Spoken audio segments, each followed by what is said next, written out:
1, 2, 3, check.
One, two, three, check audio, 1, 2, 3.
Good afternoon.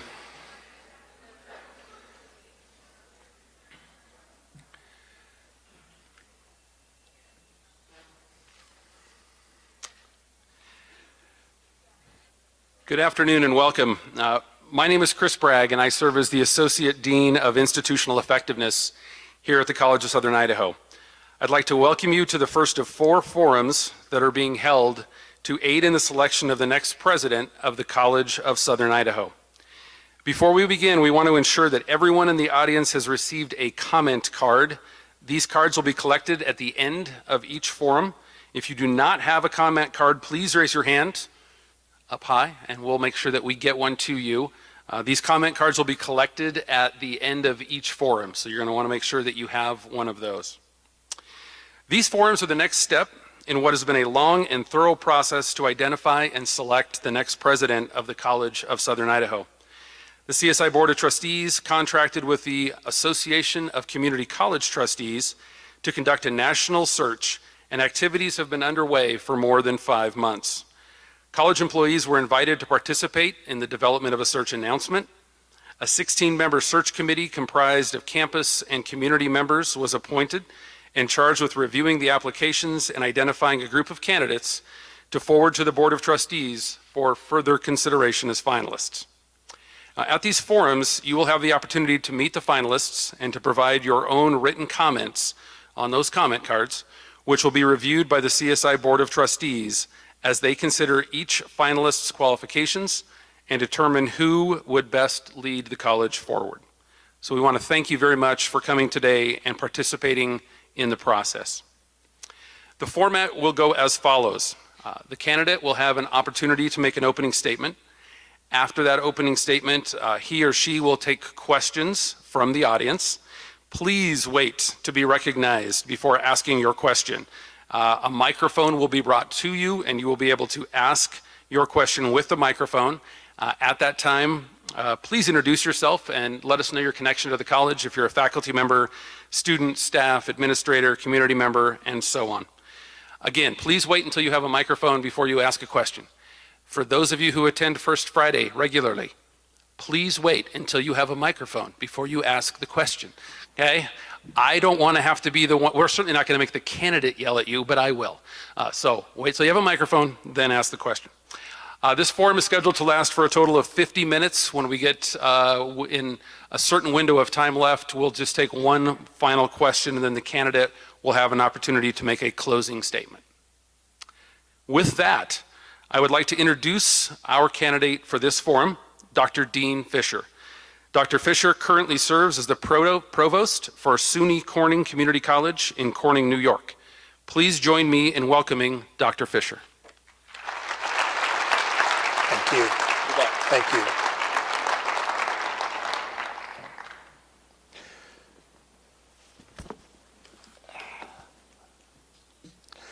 The wireless is on. Wonderful.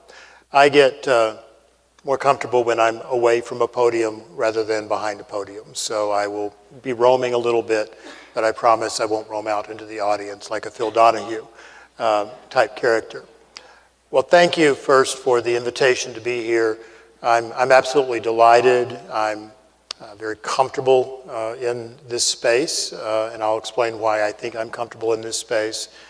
But first, let's deal with a few stereotypes that I want to get out of the way very quickly. One is that actually my given name by my parents as a middle name was Dean. That is a derivation of a Choctaw Indian name that my mom had. My mom's name was Maudina, M-A-U-D-E-N-A. It was Choctaw. I'm 1/8 Choctaw, and so the derivation of Dean as a middle name comes to me. Never would I have imagined that my parents knew as an infant that I had an academic career before me, but it stuck. So there was a point where it was Dean Dino, Dean Dean, Dean squared along the career trajectory. The other, let's deal with the fact that I am currently from New York, because that's the other side of the country. When I was thinking about how to frame this, my mind went back to, and I'm probably going to date myself a little bit, the Pace Picante sauce ad when people were looking at a jar of picante sauce and reacting to it being made in New York City. My entire life until 3 years ago was focused on just a couple of places. One was the state of Oklahoma, where I would call my home, and the other was Idaho, where my father, as a result of parents deciding to live in 2 states, my father was here until something that is probably more compelling than almost anything else in life. His grandchildren were back in Oklahoma, so he gravitated back there. So school years in Oklahoma, lots of summers here in Idaho, Mountain Home, and Nampa, because of his ties to the Air Force. With that, my career is diverse. I'm sure that you've seen the bio. I started out in student services. Actually, probably one of the few presidential candidates that will ever present himself that was a practicing director of financial aid. Had that career in the registrar and financial aid world, moving into enrollment management, then serving as VP for student services. And late in 2014, I had an interesting menu of choices laid before me. That I could go be a chief of staff for a sitting member of Congress that was a friend of mine. You don't just simply back into that role without connections to folks in those worlds. And I was invited to be a chief of staff and continued in the service of the congressman and the employment of the U.S. House until June of 2017. I was wanting to get back in education, and there was an invitation from a school in New York to come and merge student services and academic units together to serve as a provost. I've accepted that role, but in those conversations I told them, I want to be a president, I'm ready to be a president, I believe. I'll give you 3 years. It's 3 years, so I'm keeping my word and now looking for the opportunity. I'm a historian by academic training and have enjoyed teaching, been involved in accreditation work. I'm sure there'll be questions about sort of the non-official sides of my world too. I welcome those. But I'm delighted to be here. I thank the group of deans that were my chaperones and escorts this morning for their hospitality. I want to say a particular thank you to Ginger for her hospitality and getting me organized to be here. And I thank everyone. I'm not going to try and remember all the names that I encountered along the course of life today, but everyone's been very hospitable. I'm impressed with what I see, and I welcome your questions. So who shall be first?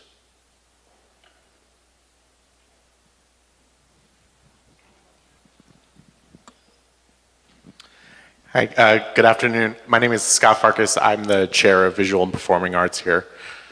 So CSI serves a lot of community roles. Among them are arts education and outreach through music, dance, theater, and other things constitute sort of a cultural hub for the region. I was wondering if you could talk for a few minutes about the value you see in our community cultural mission, how that might play into your work here, and how you would support ongoing strength in the arts at CSI. Sure, thank you for the question. At Rose State in Oklahoma City, where I spent so much of my career, we had a performing fine arts center that sat 1,800. We had theater, music, a variety of the visual arts programs there, and we served as a social and community asset, a cultural asset to our part of the metro area. I enjoyed it, I celebrated it. Unfortunately, where I am currently, we have no music concentration, we have no theater concentration, but I have encouraged faculty in music and theater to begin that work because I actually lament the fact that my current institution does not have that. I'm benefited in the fact that our new president that is joined the college last July is an English PhD and I'm a historian, so we both understand and value the liberal arts in today's world. I think it gives us context, it helps us understand who we are as a people, provides continuity, I think, of that sort of ethos that brings us together. So I celebrate it and would certainly continue to cultivate it. Yes, sir. Being a community college, it's pretty common to have limited resources between people and finances. Could you provide an example that would show how you have been able to prove that in a situation with limited resources, limited people, that you've led a team or something along those lines, or how you deal with that. Sure. And creating teams. I thank you for the question, although I wish in today's world it wasn't a question. The last 5 years before I retired, Oklahoma had reduced state appropriations by 23% to higher education. So we had to very carefully look at the way that we shared services. We made very purposeful decisions about the way that we did replace individuals. And candidly, what we looked at is we looked at outsourcing and efficiencies of shared services where possible. I'm very proud to say that we did that without resulting in any unemployment of anyone. We were able to manage that. In New York, we've done a lot of shared services with the local. New York has this interesting model that school districts K through 12 can share services, and we've been partnering with them to do a variety of services, media buys, printing, labor law. There's many things that we've begun to cooperate with our local K through 12 schools to provide shared services or to participate in shared services. And very honestly, it's fundraising. Corning Inc., many of you don't perhaps know the name Corning Inc. directly. Most folks of my age know it from Corelware and dishes, but they long since abandoned that work, and now they actually manufacture something called Gorilla Glass, which is on all of our iPhones and Samsung phones and iPads, and they're making a lot of money off of that. Not right now. China's supply chain has disrupted that a little bit. But we've been very good at partnering with them philanthropically to manage the resources that we need for equipment. We've raised $500,000 with them recently for an optics program. Hi there. Hi. Marissa Maldonado, student body treasurer. Something I've been doing in my free time lately is I've been reading the dissertation of our current president, Dr. Fox. Mm-hmm. And with your title being Dr. Dean Fisher, I assume you have a doctorate as well. I do. How will your research apply to the possibility of having this position as president? My dissertation was actually focused on the perceptions of high school counselors relative to the American Community College, and looking at what were the influences of their attitudes, because there are some folks that do discount the value and the role of the American Community College, but one of the greater influences on high school decision-making of where they go is that high school counselor. Teachers, high school counselors, but when you write a dissertation, you narrow the scope and you go do it.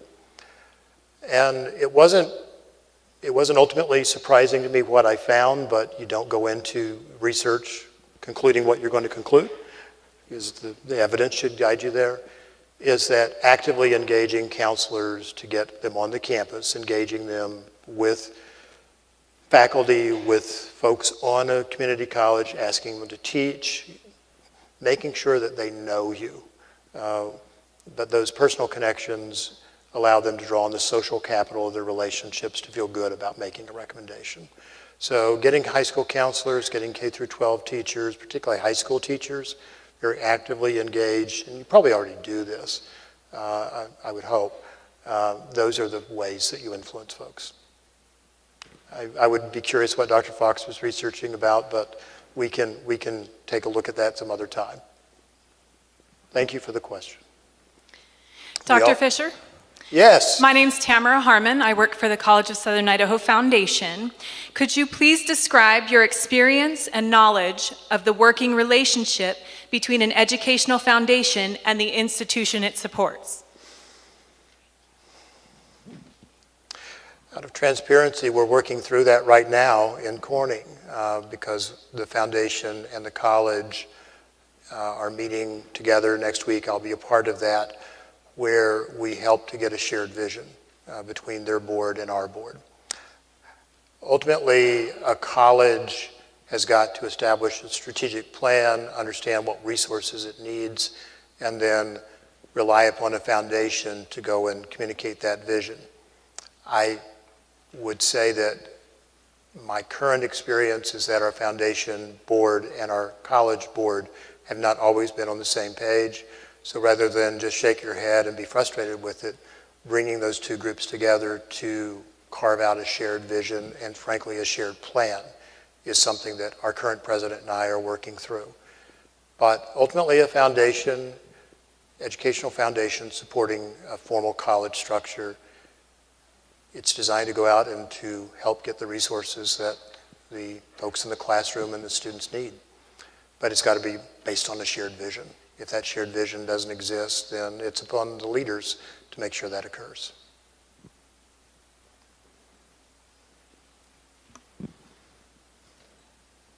Hi. Hi, I'm Cheryl Viola, the Jerome Chamber of Commerce Executive Director. Okay. And so my question is, what is your vision with community partnerships, not only with main campus here in Twin Falls, but with your additional campuses in the surrounding communities? I've served on local chambers back in Oklahoma City and serve on a variety of community boards currently up in New York. Ultimately, a community college is deceptive in its name if one doesn't listen to the voices in the community. We have 3 defined service counties in New York. One of the areas that I became aware that we were not serving well is one of our more remote parts of the county, and we've established partnerships there to teach locally. If you're not involved in the community and listening to the community voices, particularly employers, about what their needs are, then it's really a fruitless journey then, because you could be producing plans and educational offerings that are not what they want. So ultimately, listening to the voices, looking at the data, and aligning your practices is something that I am committed to do. Ultimately, those folks in the community, the business leaders, the chamber leaders, are usually the folks that can help you know what is coming, know what programs you need to deploy, and frankly also the folks that can help you resource programs from time to time. If we exist in a silo over in arts and science or STEM or wherever within an organization, we all know how disappointing sometimes the outcomes are when organizations are siloed. Organizations in a broader scheme within a geographic area, you can't be siloed as well. So a community college cannot exist without engagement within the community itself.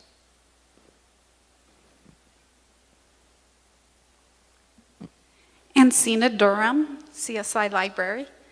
What, in your view, are the 3 most important responsibilities of the president? Only 3.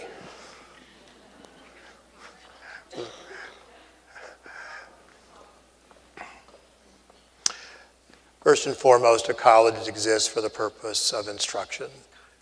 So a college president must do everything within his or her ability to assure that the instructional environment is the best quality that it can be. And that's supporting students within the classroom with outstanding faculty, and it's supporting the wraparound services that make that possible. So that would be one. The well-being of employees is another one. I think that the well-being of employees is holistic. One is obviously just assuring that working within the resources that you've got competitive salaries and benefits. But communicating with employees often and listening to their voices is another important piece of that. One of the things that I inherited in New York is a bunch of folks that said nobody ever communicated with them. And I began a weekly Provost notes that is, I would acknowledge, tedious sometimes on Wednesday nights as I'm writing it for putting it out on Fridays, but communicating with people regularly. So I think caring for their well-being, and their well-being includes communicating with folks and being open to hearing from them. The third is obviously being an advocate for the college and the community, and being that advocate, whether it be in business relationships with the chamber and others, but it's also being an advocate both in the state and the nation. There's a lot of folks out there that are not convinced that education is worthwhile anymore. And if you look at the data, the Gallup organization released some rather scary data about what the public thinks about higher education, and being a constant spokesman for the value of an education, including the liberal arts, and pointing to the wonderful outcomes.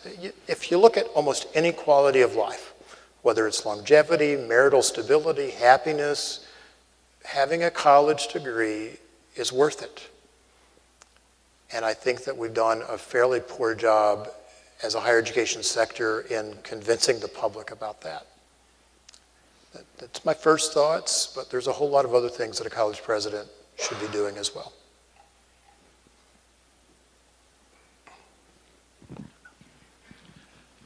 Jacob, Assistant Athletic Director with... Yeah, I'm going to try and move away from the lights here. Yes, Jacob. Historically, CSI has been known as a superior athletics institution with so much focus now on online education. The vibrancy felt on campus is predominantly generated by our student athletes. Will there continue to be a concerted effort on the student athlete to carry on this tradition as well as generate on-campus enrollment? I think I understand the question. This morning when Dean Lloyd was picking me up at the hotel, we had a momentary debate in the car about Starbucks or Dutch Brothers, and Dutch Brothers. Now, I will acknowledge that I had already done, I will answer your question, but I'm getting there in my mind works like an Arkansas highway. It gets there, but it has some twists and turns. Idaho highways are the same in some respects. But the point I'm making with that debate about coffee is that not everyone is necessarily going to need the same thing or want the same thing. For someone that is place-bound, for someone that is working and has childcare issues, online instruction may be the very best option for him or her. And I think that a college, if it doesn't carve out that space to support those learners, then it's being negligent. But that doesn't mean that online instruction becomes the sole modality for instruction.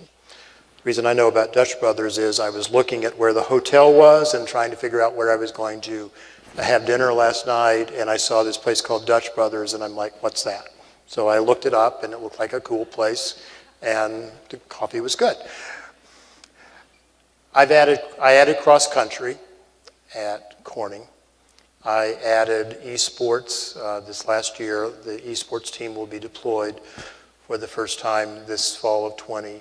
Esports was intriguing to me, one, because it became a sanctioned sport from the NJCAA, and it also seemed to me it would appeal to a group of student athletes that we were not serving with other sports.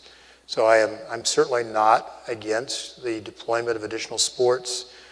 Usually you'll find community college athletes to be academically more successful or as successful, and it's a wonderful recruitment and retention tool. They graduate, they are successful because they want to go on to a baccalaureate program. So I assure you, I get the value of athletics. I'm not I'm certainly not an opponent of it.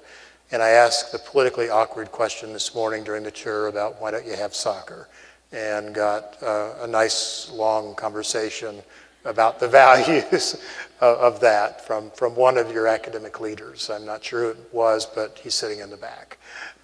You can guess who that was, Dr. Lord. I see the value of it. Scott Lindquist, coordinator of the Student Disability Services Office here.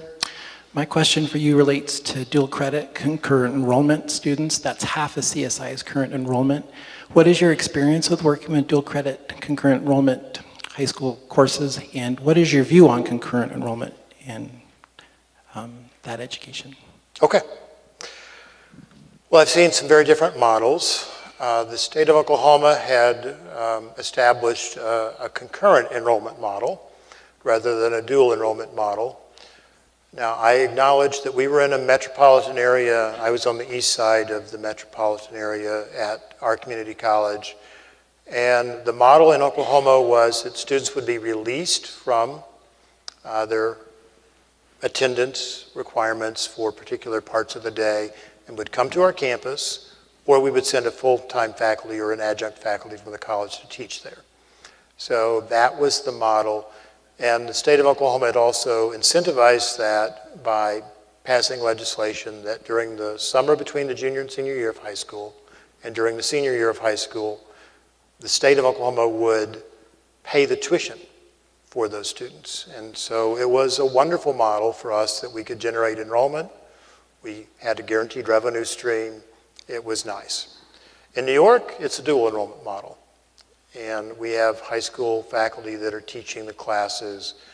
And it's a double-edged sword. It's about 40% of our full-time equivalent generated numbers. It's becoming a very dominant model across the country. So I'm certainly not an opponent of dual enrollment. It would destroy a lot of the models for the way budgets work across many institutions within the nation. I think dual enrollment works well if you've got academic integrity pieces in it to assure that there's quality of instruction. To me, it gets down to a fairly simple rubric. If the same learning outcomes that would be achieved in your face-to-face college course are being achieved in a dual enrollment environment, and you've got integrity measures that you can know that to be true, then I don't know why we would resist it. It's a bit like an AP or someone that already has learned something in some way, and they're demonstrating that proficiency with the CLAP. So if there's integrity pieces, I'm completely okay with it. Credentialing is an interesting animal across the country. The various regional bodies have very different opinions about what high school credentials for those instructors should look like. But certainly if there's integrity in it, I'm completely good with it. If there's not integrity, then you got more fundamental problems. Dutch Brother fan. You betcha. Robin Bajent, I am a faculty member, and my question is, how would you define shared governance, and how would you put it into practice? Okay. May I ask what your discipline is? Business management. Okay. Shared governance has been different in my different institutions. In Oklahoma, we had a faculty senate that was, I think, fairly representative of the faculty and provided recommendations that were, I believe, received amicably and well by the college cabinet, and we often implemented them. So I'd say it was a very transparent and open conversation with an emphasis on the word shared. I don't think that it should become unilateral either direction. And if it's done within the framework and the paradigm of civility, I think it's good. Governance is highly defined in a unionized environment in the state of New York. We have a fairly delineated system of committees and structures that ultimately result in the faculty assembly bringing formal actions to me. Now, the irony to me is that in that highly delineated environment, the president and I still have the right to accept a recommendation from the faculty assembly or not. So ultimately, we can say we're not accepting this recommendation. It's just a very similar one, except for the bureaucracy wrapping itself around what we do in New York versus what we did in Oklahoma. And sometimes I'm saddened by the fact that we could have got to this 3 months ago if you just brought me the idea rather than bogging it down, and then I would have done it because it was a good idea. So I think if there's good collegial conversations between the various constituencies, then I think that it's a participative process that need not be overly bureaucratic. The only thing I would add to the response about shared governance, I think sometimes we neglect the staff voices and the student voices in governance models. Faculty should be the dominant voice in instructional curriculum models and discussions, because that's yours. I'm a historian. I'm not going to go tell somebody how to teach business or accounting. But student voices have been very informative to me during my career. I sat down with some student voices just a few months ago and learned that they weren't happy with some of the bus service. I went and met with the local commissioner of public transit and got it fixed. I wouldn't have known that had I not been listening to student voices. And I know that lots of people have opinions about student services, but ultimately, if you're not talking to the folks in a registrar's office or in a financial aid office, then you're neglecting it. I'll give you a quick story.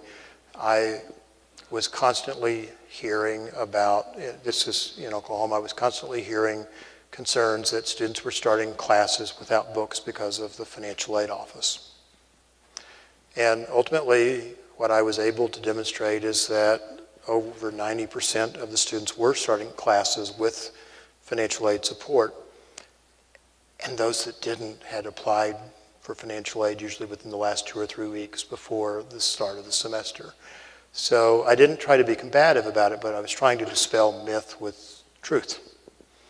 And then have a conversation about, okay, how can we help to fix this? But sometimes just getting past the myth and getting into the reality is an important part of that governance. That's openness.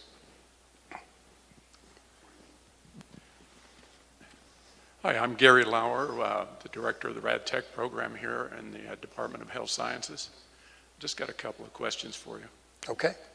What experience in career and technical education could you share with us? And how familiar are you with Idaho's statewide career and technical education marketing plan? Well, I'll answer the second part that I'm not. I'm not going to try and give you a long answer that I'm familiar with something that I am not. I would be intrigued that in today's world, with the wonderful job outcomes in CTE, particularly allied health programs, that you would have to aggressively market those, because typically those programs are full. But I would welcome the opportunity to learn more about that if selected for the role, and certainly would support it, because career and technical ed, certainly allied health, as we all grow older, I've got gray hair, I'm proof that we're getting older, we do need those folks in those roles to support us. And I don't know of any nursing program that is providing enough nurses or rad techs or respiratory therapists, or you fill in the blank, allied health program.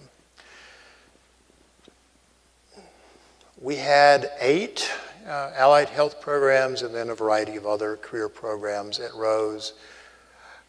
Sadly, when I arrived in New York, I was deeply disappointed that we had only one allied health program, and that was nursing. And I was very saddened to see that in the shortage of healthcare workers in our region, that we were only providing that program. So I've been working with the local hospital, and I promised our board and I promised our president that I'm going to leave him with a plan before I move on to my presidency, 5-year plan to bring occupational therapy assistant and physical therapy assistant and surge tech online for them. Radiologic tech and respiratory therapy are offered, I think, capably by a state technical college that's about 70 miles away. So we'd actually not be very successful in competing for that space. But those other programs I'm supportive of. So not everyone's supposed to be a baccalaureate or graduate student. Some people can find great happiness, great satisfaction, and a great quality of life with our CTE programs. There's a space for them in American higher education. You can have a great career as a welder, and you can be very artistic too. I'm just not a welder. Yes? Hi, I'm Jan Simkin, and I'm the co-chair of the Sustainability Council. And we're curious how you've been involved with implementing sustainability practices on other campuses and what priority you feel they should have here at CSI. Okay. I lost part of the question. Is the question about how I've supported sustainability efforts? Yes. Okay. We have a sustainability committee at Corning that actually I advocated for and navigated it to a full equal voice at what we call joint council, which brings a variety of governance and operational committees together. So the sustainability committee is supported with a full voice by me and others. I did ask some questions along the way this morning about your carbon footprint and learned that you do geothermal, and so solar may not be as feasible just simply because of your relatively modest carbon footprint in terms of the way that you heat and cool buildings. It was my impression. And your electric generation here is very cheap that you get. Recycling efforts, I think we're doing what most institutions do. We've heightened awareness of recycling. We adopted a policy about 6 months ago that Cabinet supported that actually has been a little controversial. We've pulled a variety of trash cans out of classrooms and offices to try and signal ways to reduce waste. My administrative assistant is one of those that daily reminds me that her trash can was taken away. So I support recycling. It just makes sense, but I have no reason to believe that I'm suddenly going to stop supporting that. And I can't help but think that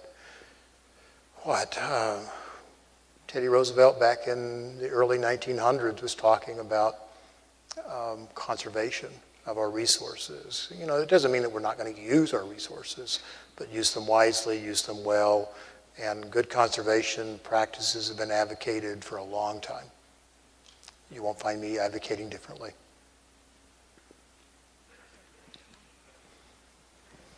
Hi, I'm Vicki Stone, and I have a question for you. And CSI has an amazing athletic program. Thank you, Joel. He's done an amazing job. One thing I was wondering, as a president, would you feel obligated to go to the games or in spouse to support the athletic teams? Yes. Yes. And Thursday of this week when I return, I'm very happy that I'm going to be celebrating the 100th game victory for our men's basketball coach. I was there at that game when he won it. Yes, I guess I'll just simplify it, yes. In the same way that I show up to choral concerts, I show up to plays, I show up. And I am, when the interview, and some of you in the room may be from that interview committee, I didn't ask for sympathy, but I just said that's just part of the gig. The 12-hour days are just part of the gig. You go to a chamber breakfast, and then you have whatever fills up your day, and then you go to something at night too. I mean, it's just the gig, and you won't find me complaining about it. There was also a question, Ginger, over here, the gentleman in the blue and yellow jacket, but right here. Hello. I'm Rosa Davila. I'm a chemistry professor. My question to you is, we're currently looking at, as a college, changing our main record-keeping system, our operating system, and that's something that will impact how we do business and how we do things across campus. Have you been involved in a change like that, and how do you see your role in that process? Well, the short answer is yes. When you have 35 years of experience, it's hard to pin down a particular year, but sometime in the late 90s or the early 2000s, my institution in Oklahoma was migrating from a homegrown system. I want you to hear that. It was a homegrown system We had programmers that had developed those structures. And HP was abandoning the support of the mainframe and supporting the database that was going away that we had relied upon. And so we began a campus conversation about that, and I was on the steering committee. And I knew sitting in that room as one of 3 folks on the steering committee, we broadened the circle, I assure you. It was not just 3 of us, but we broadened the circle. We weren't going to just make that decision alone. So we engaged in some fact-finding, brought folks in from various vendors to present. Ultimately, we narrowed it down to PeopleSoft and Banner. There were pros and cons. We went with PeopleSoft, and over about a year and a half, we went through a process with consultants to implement that. And I'm not saying that this should be the decision. I'm just going to say that I never regretted that we went with PeopleSoft. It was a good product. Were there learning curves for people to work through? Sure. You look up your class roll differently. You would assign grades differently. I mean, things were different. But they were going to be different if we had gone with Banner too. And we talked to a number of institutions that had gone through implementations with Banner and with PeopleSoft. And we heard a lot more satisfaction from folks that had gone through the PeopleSoft conversion 5 years out than those from Banner. So we rolled the dice and we went with that, and I've been happy about that. It still is in place there. And my current institution is Banner, and I'm not saying you shouldn't go with it, but the challenges that we have with Banner are a little bit more than I was recalling that we had had with PeopleSoft. You listen to stakeholders. I would say the same if you were looking at learning management systems. I'd gone through that. We were abandoning, this is probably going to show my age too, WebCT. We were going away from it because it was going away. And we ultimately went with Desire to Learn, Brightspace, but we talked about Blackboard. We talked about all the others by letting the faculty contribute to that conversation because they were going to be the users of it. And we went with D2L, and I was very happy with that outcome too. This is the last question. So, sir, you have the last question. Thank you. Chris Anderson. I work at the museum. I also am an adjunct instructor of physics. I wonder if you could speak to your philosophy of the college's role in the community as an open forum of ideas, including those that may challenge the local community's philosophy, mores, politics, etc. Wow, thank you for a wonderful, controversial last question. It actually gets to this answer back over here. Colleges should be about civility and safe space for diversity of opinion. So I welcome that. What saddens me about the state of discourse in the United States is that we increasingly find that hard to do. If we can't be civil and we can't engage in discourse and be open to other ideas, then shame on us. So I support places where we can engage in conversations, respecting that we may not agree with each other, but there is nothing that makes me lesser by sitting down and listening to someone that's got a differing viewpoint. So I welcome that. And frankly, if we don't find ways to successfully do that, then I think we have just diminished what we mean by somebody being educated. I don't know if that's too philosophical, but we should be doing it. And I can change my mind, and I really like it when people can change their mind by listening to other diverse opinions. Rigidity is not a good trait. So oh, there you are. So I think I'm supposed to offer some concluding thoughts. I was excited when I saw the advertisement. And I will share with you that in my search for presidency, I have not applied for every vacancy that exists. When I see, I don't think I could live in Wisconsin. I don't think I want to work in Los Angeles. I just don't think I could tolerate the traffic. So I've looked at the quality of life where I would want to be next. And when I saw that Southern Idaho was presenting an opportunity, I was excited because I knew the area, I knew the landscape, I was familiar with this. And so I would welcome the opportunity to serve as your next president.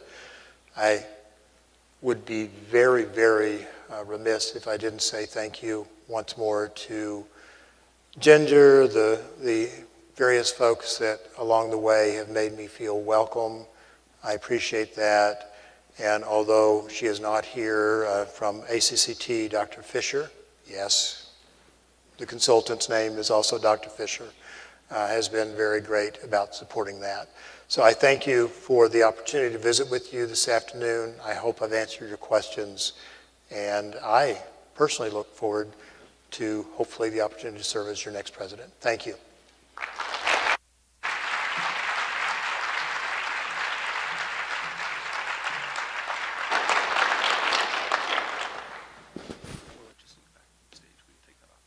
Thank you.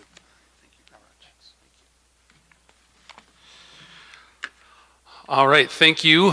First of all, excellent job following directions on the microphone thing. Well done. Thank you to our microphone runners. Thank you for some excellent questions. This forum is concluded, but the next one starts in approximately 11 minutes. So we've got a little break here. I believe the bright yellow card that you probably got on the way in the door for Dr. Fisher, you can fill out any comments that you have on that. And then if you didn't get it on the way in, you should also have an orange card for our next candidate. And we will start with that presentation in 10 minutes at straight up 3 o'clock. Thank you.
Good afternoon.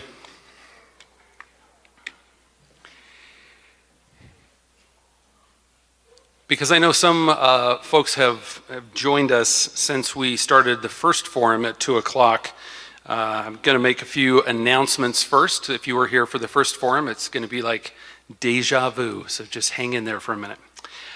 For those of you who don't know me, my name is Chris Bragg. I serve as the Associate Dean of Institutional Effectiveness here at the College of Southern Idaho. I would like to welcome you to the second of 4 forums that are being held to aid in the selection of the next president of the College of Southern Idaho. Before we begin, we want to ensure that everybody in the audience has in fact received a comment card. I think they're orange comment cards for this session. These cards will be collected. There are boxes by both back doors at the end of the forum. If you do not have a card, you can raise your hand and we'll make sure that we get a card to you. Again, we'll collect these at the end of this forum. These forums are the next step in what has been a long and thorough process to identify and select the next president of the College of Southern Idaho. The CSI Board of Trustees contracted with the Association of Community College Trustees to conduct a national search, and activities have been underway for more than 5 months. College employees were invited to participate in the development of the search announcement. A 16-member search committee comprised of campus and community members was appointed and was charged with reviewing the applications and identifying a group of candidates to forward to the Board of Trustees for further consideration as finalists. At these forums, you will have the opportunity to meet these finalists and to provide your own written comments on those orange cards, which will be reviewed by the CSI Board of Trustees as they consider each finalist's qualifications and determine who would best lead the college forward. So we want to certainly thank you for your participation in this process. Now the format will be the same as the last forum. The candidate will make an opening statement. After that opening statement, she will take questions from the audience. We do once again ask that you please wait to ask a question until you have a microphone in your hand. We'll have microphone runners going up and down each of the aisles. Just let them know that you would like to ask a question and they'll get a microphone to you. The total time for this forum is 50 minutes, 50. Once we start to run out of time, I will let the candidate know that there's just time for one more question, and then the candidate will have an opportunity to make a closing statement. So with that, I would like to introduce our candidate for this forum, Dr. Dana Young. Dr. Young currently serves as the president of Treasure Valley Community College in Ontario, Oregon. Please join me in welcoming Dr. Dana Young. Thank you.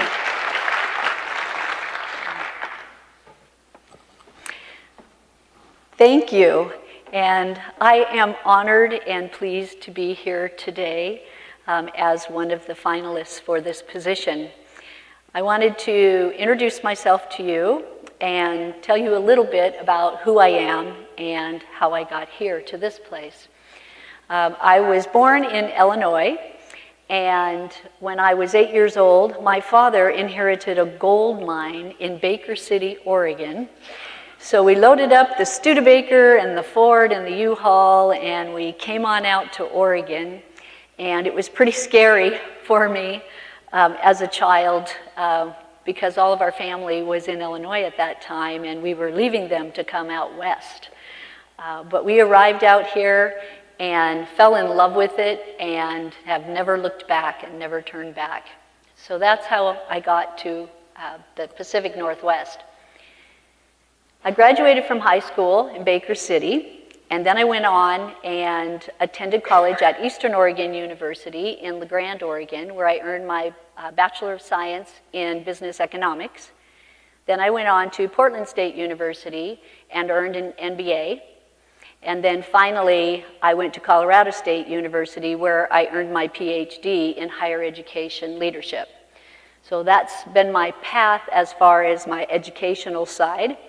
My career side is that I started out as a secretary at Blue Mountain Community College in Pendleton, Oregon, and worked my way up. So started as a secretary, then I became the director of financial aid, stayed in that position for several years. Any financial aid people in the audience? We do have financial aid people here. Love you guys. So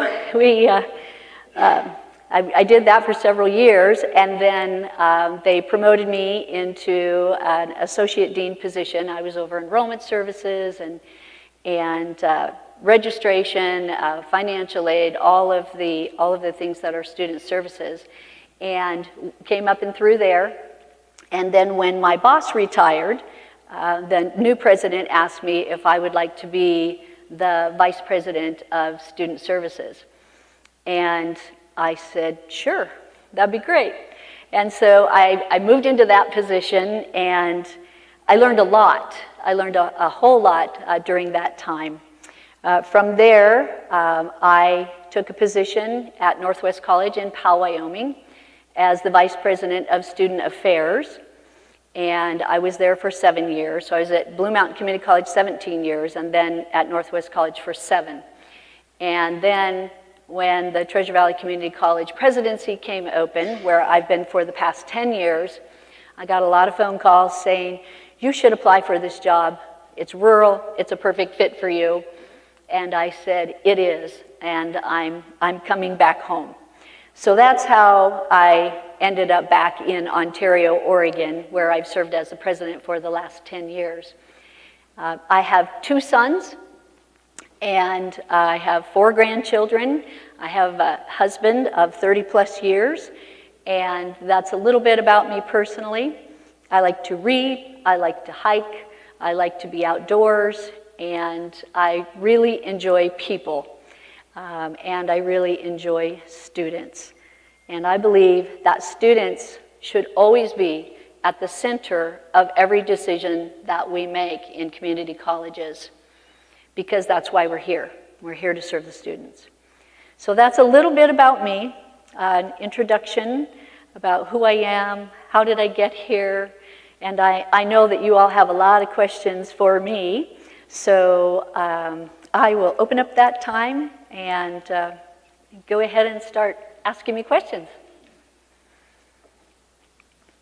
Hi, my name is Sammy Sanchez. I actually got to meet you at lunch today, but I'm the CSI student body president, and I was also a member of the presidential search committee.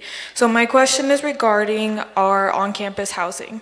So CSI is unique because we're one of the community colleges that has multiple housing options on campus, but right now we're facing some issues in the dorms regarding the quality of the building.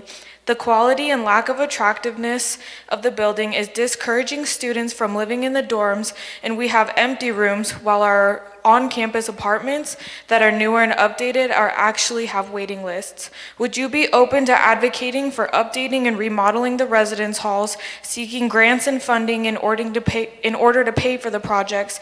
And how will your background play a role in understanding the needs and wants of on-campus students? All right, thank you for that question. So the answer is yes, I would be open to that. I think I just heard from the students that that's what they desire. And so we have to listen to that. It's really important for us to hear your voice and to understand what your needs are. We're all faced in our communities with housing shortages. So we need to take the facilities that we have and make them desirable for students to live in. So I would definitely be interested in that. So what's my background? I have actually built residence halls in Wyoming when I was there. We built a hall that we named Simpson Hall, and it was our first suite-style residence hall on campus. We had about 650 students that lived on campus in the residence halls, and then we had apartments where we had about 180 families. So I understand the importance of those residence halls being desirable for students. So thank you for that question.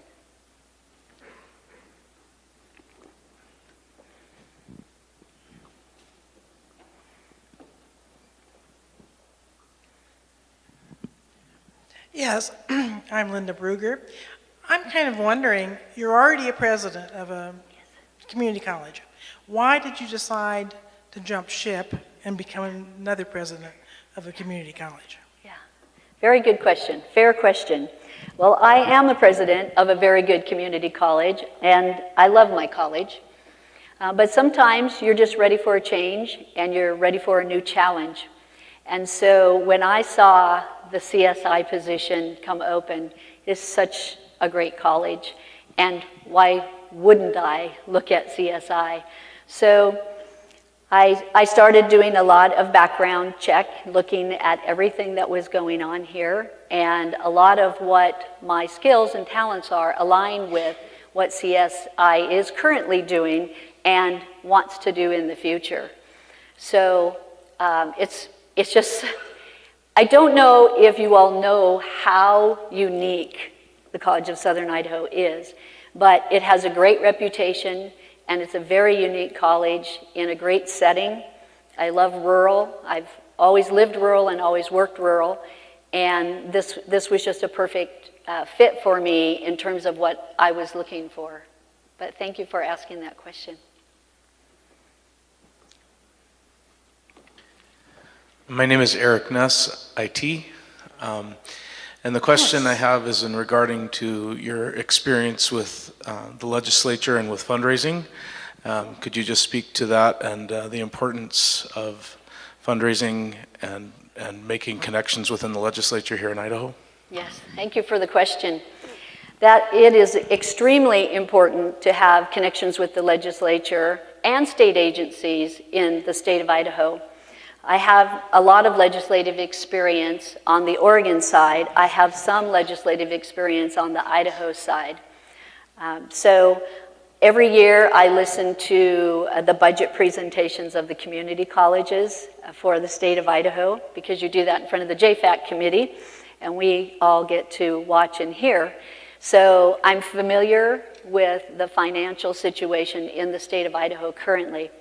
It's important for us to connect with legislators and with state agencies that can help us fund critical projects to help develop the workforce for our region.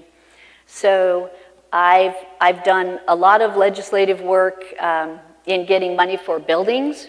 I've done a lot of legislative work in getting money for other initiatives to help fund specific programs that are of need. And I've actually worked with a couple of state agencies in Idaho to develop programs. So one of the programs that we have developed is a certified medical assistant program, and this was through a grant from the state of Idaho. It's a hybrid program where we teach online all of the coursework, and then on the weekends we do the clinicals. And the reason we developed and designed the program that way is because St. Luke's, St. Alphonsus, Valley Family Health, they all told us that they didn't want to lose their workers to classes during the day. Could we put together something where they could still work and get their classes and move up in the organization? So that's just some example. Hi. Hi. I'm Rosa Davila. I'm a chemistry professor.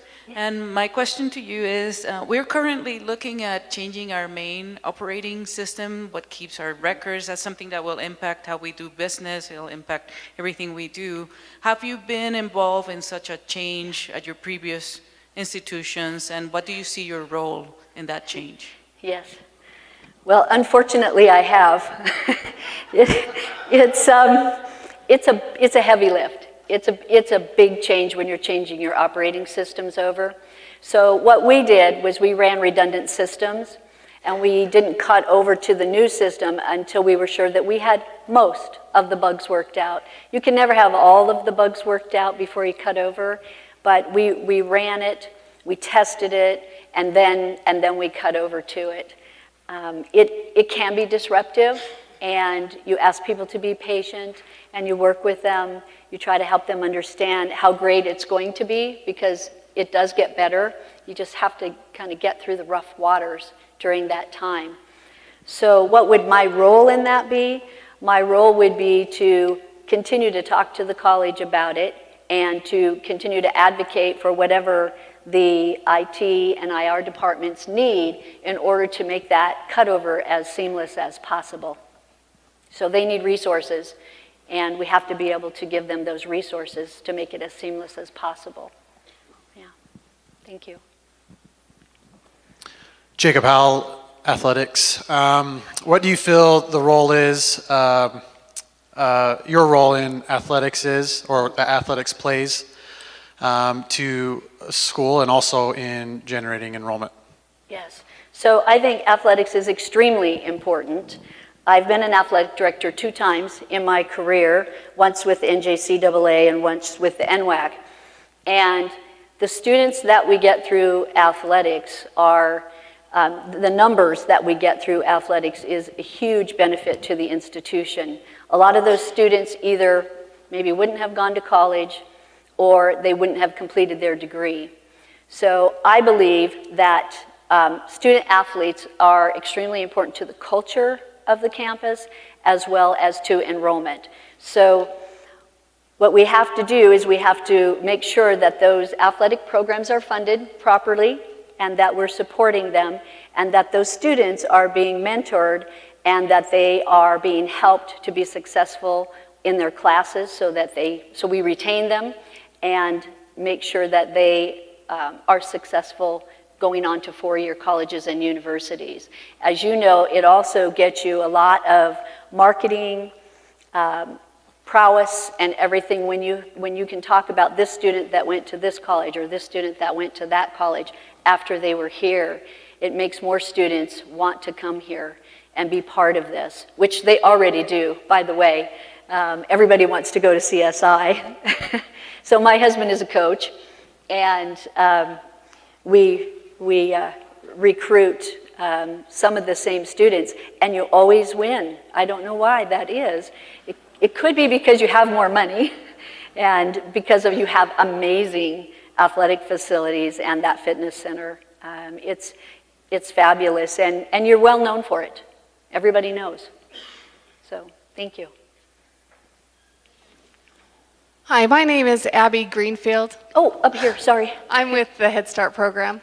And my question to you is, CSI is host to many ancillary programs. For instance, there's the Office on Aging, there's the Small Business Development Center, there's Head Start. I'm wondering, do you support these types of programs, and how do you feel they fit in the community college concept? Yes, I absolutely support the programs. I think that when we look at all of those agencies, it is part of the community. It's part of who we are at CSI. I think that when you look at, I call them the littles, but the kiddos that are coming up and through, we want those students to know that college is for them too, and they're right here and they're part of it. I think that partnership is so important. The Office on Aging, I always think it's important to keep our seniors engaged and keep them healthy and to keep them taking classes where they can stimulate their minds and their bodies. It's extremely important. And the Boys and Girls Club too. What a great thing to have right here. All of these agency partnerships are extremely important.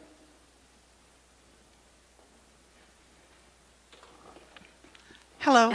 Hi. Robin Bajent. Hi, Robin. Business Management faculty. Actually, I used to work for I you know, 10 years I ago. know. I remember.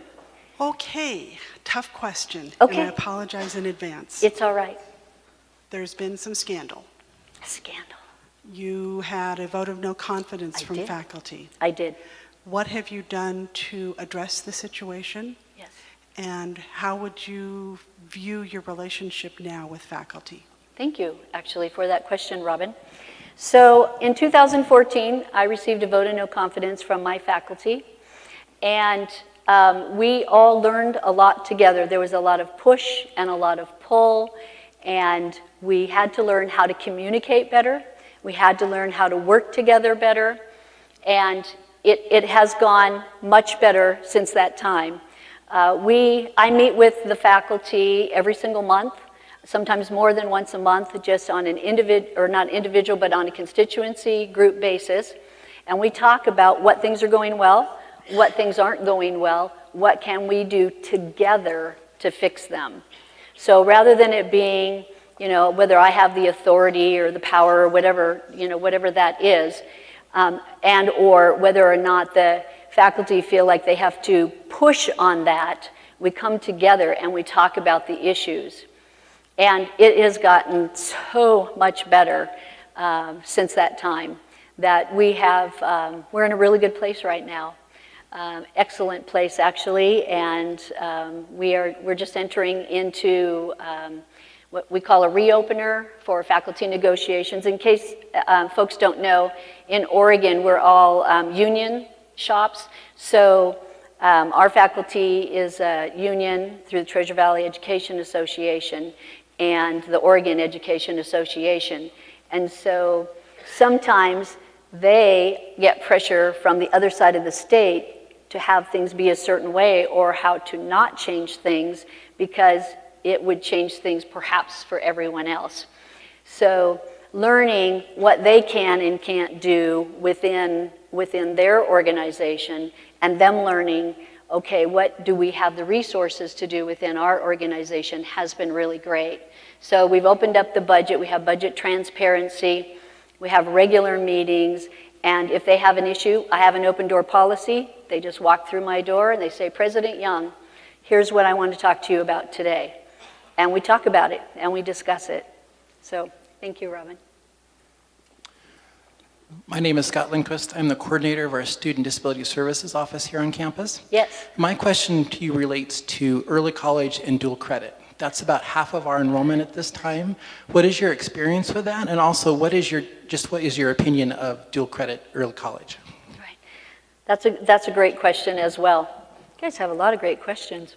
So thank you. Dual credit is very important. As we know, the research shows that if high school students take, whether you call it the early college model or dual credit, depending on each high school, but if they take 15 to 18 credits while they're in high school, they're more likely to come on to college, although I did see the Go On article in the newspaper, but they are more likely to come on to college, and they're more likely to complete if they get that early on while they're in high school. And I know there's been a big initiative in the state of Idaho to help pay for students to take those courses, which is why we're seeing so many more students engaged, because the state of Idaho is investing in it. And they're investing in it because it's important for us to get those students to come to college and to get degrees. Now, it could be a 2-year degree, it could be a certificate, and then they go to work. Or they could transfer on to one of our 4-year universities, which is extremely important as well. We need bachelor's degree folks educated to come back to the community and work with us. So I understand that there are some financial issues because of the reimbursement amount for dual credit versus what you would normally get paid to provide that instruction. And that's something we need to take a look at, perhaps talk to the legislature about a little bit more and see what they could do for us. It is an important initiative and we need to be doing it, but we have to also have it be in a planned and organized way so that we can be financially viable. So thank you. Welcome to CSI. Thank you. My name is Terry Patterson. I'm a community member. Yes. We have these cards that we evaluate the strengths and weaknesses or strengths and concerns of the candidates. Yes. Since you are the standing president candidate, I would ask you to, if we could interview your administration, your faculty, your community, your business industry partners, what would they share with us as your strengths there at TVCC? And perhaps if there are any concerns, what might those be? Thank you for the question. So my strengths, obviously I'm very personable. I engage with people easily, I connect, and I've done that really, really well with my community and with my legislators and with my faculty and my staff and most of all my students. So that's a big strength for me, and that's really important that you can do that relationship building in this position. And it's paid dividends. It really has, those relationships. Other strengths, of course, I'm a sitting president, and so I know the ins and outs of what you have to do and how you balance things as a president. And so how much time do you spend internally on campus? How much time do you spend externally out in your outreach centers with the legislators, doing other kinds of work and partnering with business and industry and workforce providers? You have to find that balance. So I know what that's about. I know that it's not a 40-hour-a-week job. It's not a 50-hour-a-week job. It's a 60-hour-a-week job minimum. And you work when you need to work, and you get the job done. And I think that's something that you can't know until you've done this job. You cannot know what that entails. So I would say that's a strength. My legislative experience, because I've been on the floor, I've given testimony, I've gone before the legislator and convinced committees to support different initiatives. I think that's also a strength and a plus. I have a whole list. Would you like me to go on? But I do. I mean, in all sincerity, I know how to do this job. I've been in it. I've done it successfully, and I know what you need to do to make a college grow, to be innovative, to create the sense of urgency when you need to get something done, and then create the plan and the follow-through to complete it. So I know what all that entails. A weakness? A concern. Okay, a concern. Sometimes I get so engaged with people. The only thing I can think of is I get so engaged with people that I spend a lot of time doing that.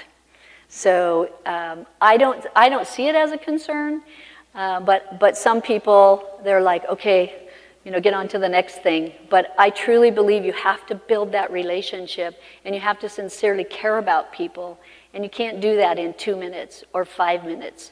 You can't get to know somebody that quickly. You have to spend time really understanding and listening. Listening is one of my biggest strengths, because I've been listening all day as I've walked around to different departments and hearing things and finding out about this wonderful college. But there are some things a few things that need addressing, and I'm a great listener. And I can get to the bottom of the issue. Sometimes when you hear things, it's just it's not the root. It's not the root of the cause. It's just people don't know how else to resolve something. And so you hear things. And then you hear their concerns. And then when you drill down in, what's really at the root of it is what matters. That's what you need to fix. You can't just put a Band-Aid on it up here. You've got to fix the roots. And so I'm good at getting at that because of my relationship skills. So, thank you. My name is Vicki Stone, and I'm a member of the CSI Booster Club. Yes. And I was just wondering, at CSI, you probably know we have some amazing sports teams. Yes. And do you feel an obligation to go to the games? Oh, I go to all the games. I love to go to the games. So now, if I'm out of town, clearly I can't go, but I can live stream them and watch them so that I can still engage in what's going on in terms of what are the athletes doing, how are they performing, what do the coaches need. But I am a big athletic supporter, and I love sports. I have to admit it out loud, I love sports. That's just the way it is.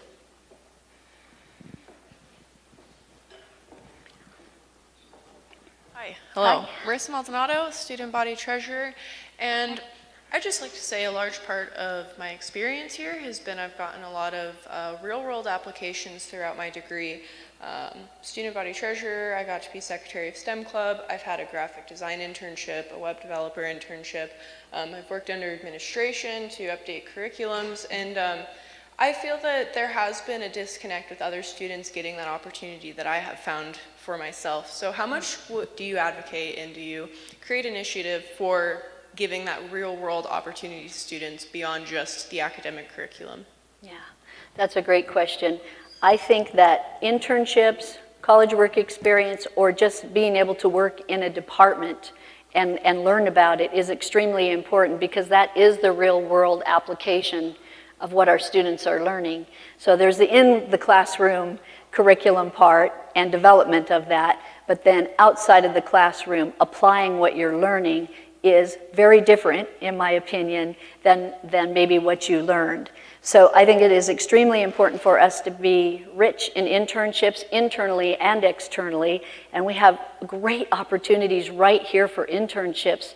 There are so many different departments and so many different ways that students could be engaged and be involved and learn about even how an institution works. That's my very first job when I went to college. Is I was a work study student for the social science department, and I learned so much in that department, just being there with the faculty and the other students, and just learning how the department runs and why it runs the way it does. And it was a great experience for me. And I had never thought about working at a college until I had that job. So we're also growing our own, if you will. So thank you. Hi there. My name is Scott Farkas. I'm the chair of visual and performing arts here at the college. Yes. So CSI serves a lot of community roles, among them our arts education and outreach through music, dance, theater, all that. Kind of constitutes a cultural hub for the region. I understand there have been some cuts recently at TVCC, including in the arts. So I was hoping you could talk for a few minutes about the value you see in our community cultural mission, how that might play into your work here, and how you would support ongoing strength in the arts at CSI. Yes, thank you for that question. I am a big supporter of the arts. I was in theater and choir when I was in college, and it was extremely valuable and important for me, and I learned a lot. So my support for that would be deep. So you say, why did you cut your programs then? We had 4 students for 10 years, 4 students in theater. And so now we filled that in with community, which was great, but it wasn't enough to sustain the program. And we really did try. We tried for several years before we cut that program.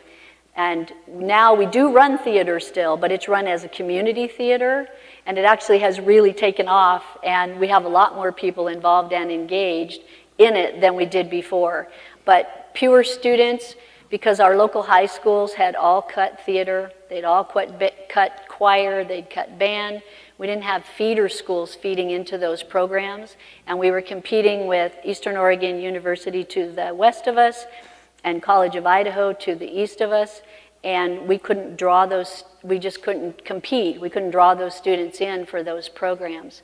So we still run all of our choir and band and orchestra. We have a full orchestra. We still run all of those programs at the institution. But I think in this area, I see a lot more population, a lot more people committed to it, and I can't imagine that it would do anything but grow here. So thank you for that question. It's a fair question. Hi there. Hi. My name is Tamara Harmon, and I work for the CSI Foundation. Oh, I just turned my Siri on. Hang on. Could you please describe your experience and knowledge of the working relationship between an educational foundation and the institution it supports? Yes. So at my current college, the executive director of foundation and development, the office is right there with mine. We are co-located together because I think it's that important. I think that relationship is critical to the support of the college. We have regular meetings. I meet weekly with my executive director of the foundation. We do a lot of donor cultivation together. We go out into the community and really work with those donors to find out what they're passionate about and under what means would they give. And so it is critical for raising scholarship money, for getting buildings built, getting donations for that, for getting grants, is a critical connection, and I have an excellent relationship with the current executive director of the foundation. So, thank you. Yes. Hello, Dr. Young. I'm Shelley Mcewan. I am a faculty member. Yes. And we have been having I would say, a fairly robust conversation on campus surrounding shared governance. Yes. There are a number of us that have worked on a document, our first shared governance document, and it's had initial support from faculty, staff, and administration. It's currently sitting and waiting because there's a large transition going on at our institution. And I'm wanting to know what your thoughts are on shared governance, maybe your definition of that, and what that looks like on the ground at the institution. Yes. So this is a wonderful question, and I'm glad you're working on it because it's so important. So I call it participatory governance. Some people call it shared governance. It in essence is the same thing in my mind in terms of all constituencies need to be involved in it. So that's faculty, staff, students. Hopefully there's a student component in your new project. And we need to hear the voices of everyone as we're making critical and key decisions around how we govern the institution. So we have changed, at the institution I'm at, we have changed shared governance, but we've kept the same skeleton around it in terms of how the process flows, but we've changed what we're doing in our councils before it comes up to the main council. So our structure right now is we have 3 councils. So we have an instructional council, a student services council, and an administrative services council. Things flow through there, and then they come to the executive council. And I actually co-chair the executive council, typically with a faculty member or a student that co-chairs that with me. And we look at whatever is being brought up and through the process and determine things there. Sometimes we say, this looks great, and we put it into play. Sometimes we send it back down and say, okay, could you look at this? Here are some concerns that we've heard from this new group that's had a chance to put their eyes on it. But it is extremely important that people feel like their voice is heard and that they have a way to participate in the governance of the institution. So, thank you. Hi. Hi. I'm Llewellyn. I'm a student success advisor here at CSI. I have a question. How do you see yourself working with the Magic Valley community and as it grows in the population now as it stands? Because we do have a vast variety of a population here. Yes. So I'm just wondering how you would work with that population. So I would work with them directly.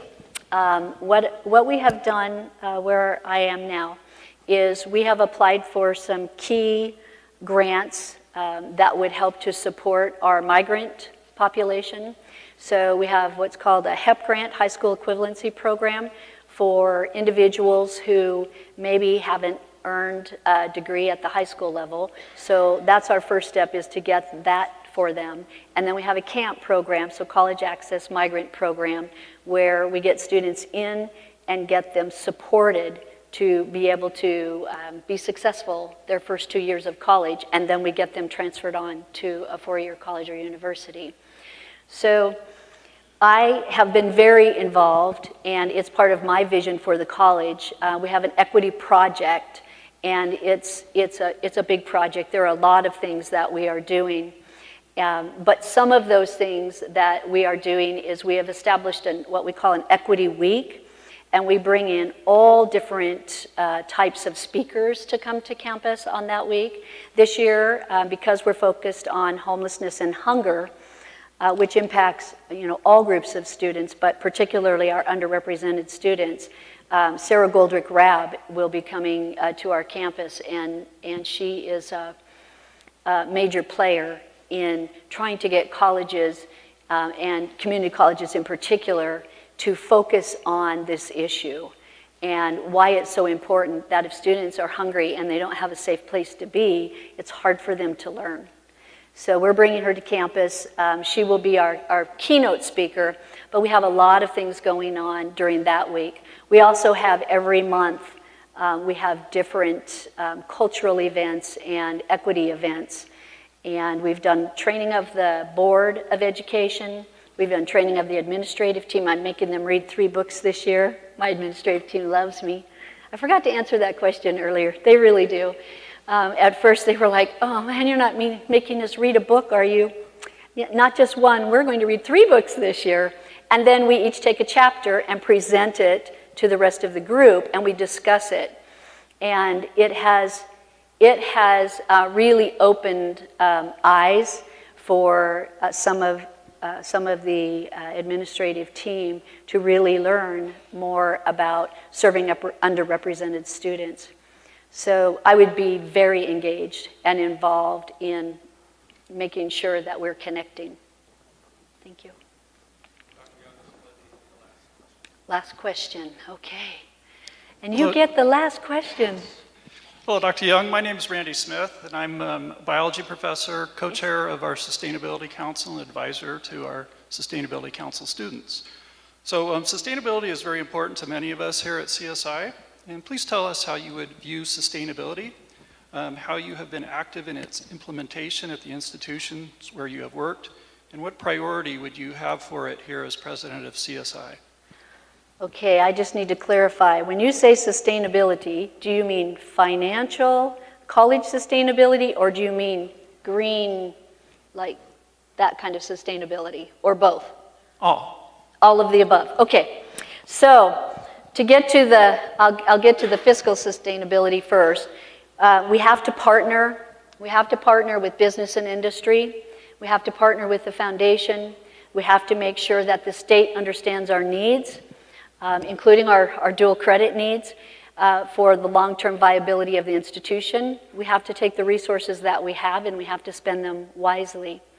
So it's not, it's not a money tree from the legislature, but if you make a case and you can explain to them what you need that for, many times they will support it.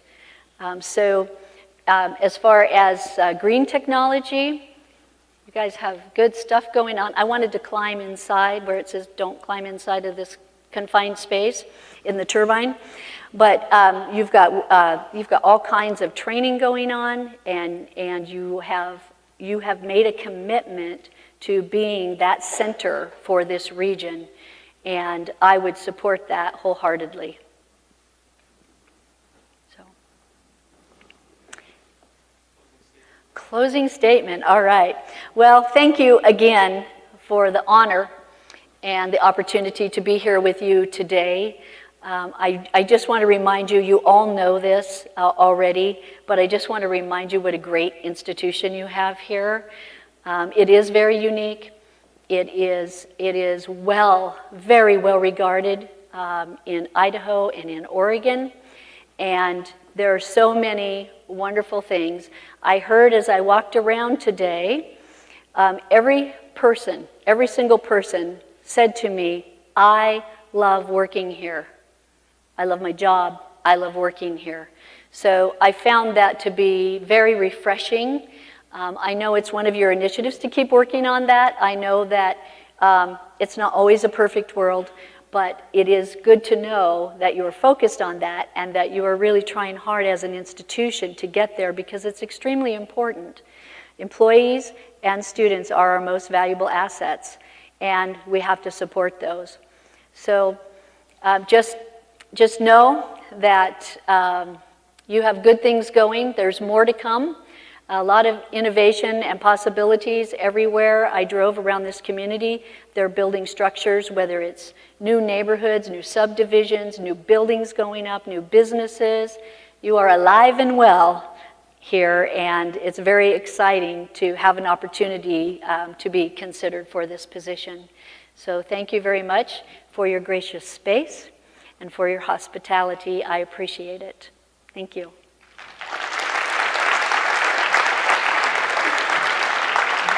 Thank you. Thanks. Wonderful job. Thank you. I'm going to grab my water.